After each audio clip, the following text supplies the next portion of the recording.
Thanks for tuning in to this episode of the Texas Fly Fishing Report.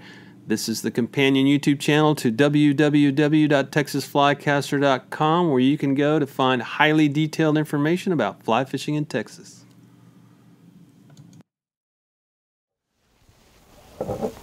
Hi guys, welcome to the Texas Fly Fishing Report. It is May 12th, 2017, and there's a lot to talk about, but fortunately for you, I'm not going to talk about a lot. I'm going to talk about strictly what's going on in North Texas right now. At the very end of this video, you'll see a scroll of the reports from across the state provided by Texas Parks and Wildlife Department. And usually that scroll takes about 2 minutes, and you can fast forward or pause when you get to something you're interested in. I'm going to start with saltwater, as I usually do, or I'm trying to usually do, so that you can get to my favorite places first. Generally, it's spring. May is a very wet month in North Texas. We're kind of between little rainstorms right now today. And that's kind of a normal pattern, except they're not severe, which that's not normal. So maybe we'll get some severe weather later on today, tomorrow, or this month. So you got to be careful when you're out on the water and pay attention. I like to use a couple of apps, and one of them is a high def radar app. It's really good. It doesn't forecast, it only tells about up to the moment. So it's a really good app for that reason, because you cannot predict the weather. So locally is what I want to talk about today, and that means my guiding service through Texas Flycaster. I guide on Lake Ray Roberts, and I'm trying to expand to other lakes in North Texas that have a good abundance of carp and the habitat that's navigable by skiff. So I use skiff, a saltwater technical poling skiff, and pole for carp. It's really interesting what I've been going through with this. It seems like a lot of people may be a little bit hesitant to step up to the casting platform, because it's not the easiest thing in the world. Carp are very spooky, it's very challenging, but the great thing about it is it's a combination of hunting and fly fishing, because we're stalking, we're trying to come up on these carp without scaring them, present a fly in an area that's probably about that big, and have them and actually usually see them take the fly, and it's on. So it's been great. This year's better than last year. Last year was the best year in 10 years. All that said, so this will be the best year in 11 years this year, unless we have some crazy flooding event or something like that that ruins the habitat. At the beginning of the season, you see them in a certain pattern where they're pre-spawn, coming up and eating, then they stop eating, get ready for spawn, kind of stop eating, and then eat. So we're kind of headed towards the eat mode right now with carp. And right now, what I would describe what I'm doing is basically force feeding flies to them. We're using different flies, of course, different assortment. Contact me if you want to know what we use here in North Texas. Feel free to contact me, and I'll let you know what flies.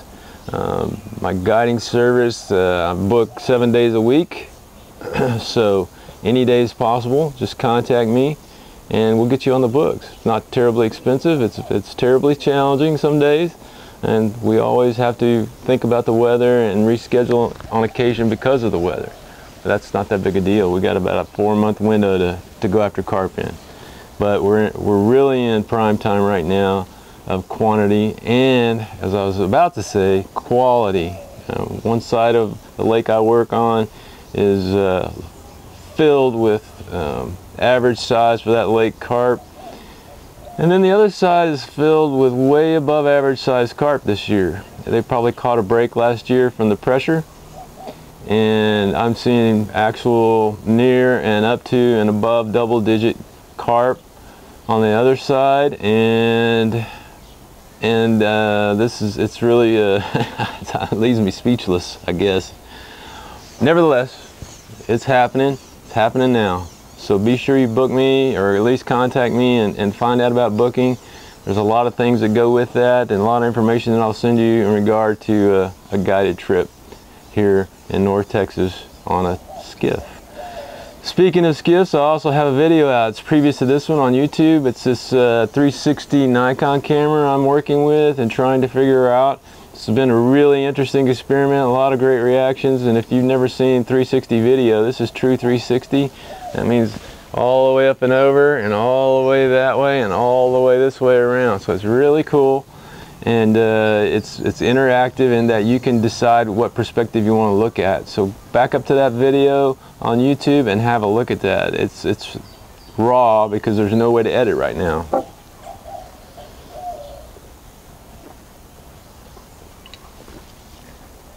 There's no way to edit that video because Nikon's software is pretty much in its first phase of development for running these images and inserting the code that makes it work on YouTube. So you know, I'm learning as I go. I got this camera for a couple more months probably, and hopefully there was an upgrade today to the software. It didn't seem to affect very much, but I'm sure there's some more upgrades coming to make it more user friendly, because the only bottleneck is really at the software level, which is kind of frustrating. Back to the fly fishing scene. If you are in and around North Texas, there's some kind of low water creek action going on where the creeks aren't flooded. This isn't a hybrid event or anything like that. This is more like your standard Soggy Bottom Boys outing. So if you're a Soggy Bottom Boy, let me know where you're going, and we'll get that on and tell folks a little bit about it, not too much. I've done it a couple times already, and you know, you're going out with a 3-weight, 4-weight at the most, fiberglass a lot of times, fly rod, and going after these little sunfish. They're the most beautiful fish we have in Texas. It's really hard to believe there's not more emphasis on these fish, because many of them rival trout or surpass trout in my opinion, like rainbow trout. As far as beauty, you know, the only fish that stands out in the trout family to me above all is of course the brown trout, and I just love the golden color. It kind of reminds me of a carp. Anyway, I just had to throw that in there. Anyway, that's what's going on. Watch the scroll at the end. I'm trying to do one of these Texas fly fishing reports every week now because things are happening so fast, and we're in the heart of the lightness, not darkness. So keep your eyes open and your hands on the wheel, and make sure you check out this channel, as well as the dominant website on fly fishing in Texas and information about fly fishing in Texas. The website I created 10 years ago now, www.texasflycaster.com. There's roughly 1,800 stories on there, ranging from 10 years ago, and on the wow, I've been all over the place in 10 years. On the Redneck Riviera, all along the Texas coast, all around Texas, and then there's all that information in between about casting, tying flies at work, and things like that, and gear reviews. So keep your eyes open, check that out. Get back to me if you have any questions. I'll be glad to answer your specific questions. If I have an extended answer to you, what I'm going to do from now on is record what I call a V-mail. That's a video email. So I'm going to record a little video just for you and send it to you with the detailed answer of the question you asked about. Thanks for watching. Have a great weekend, and be sure to check out www.texasflycaster.com.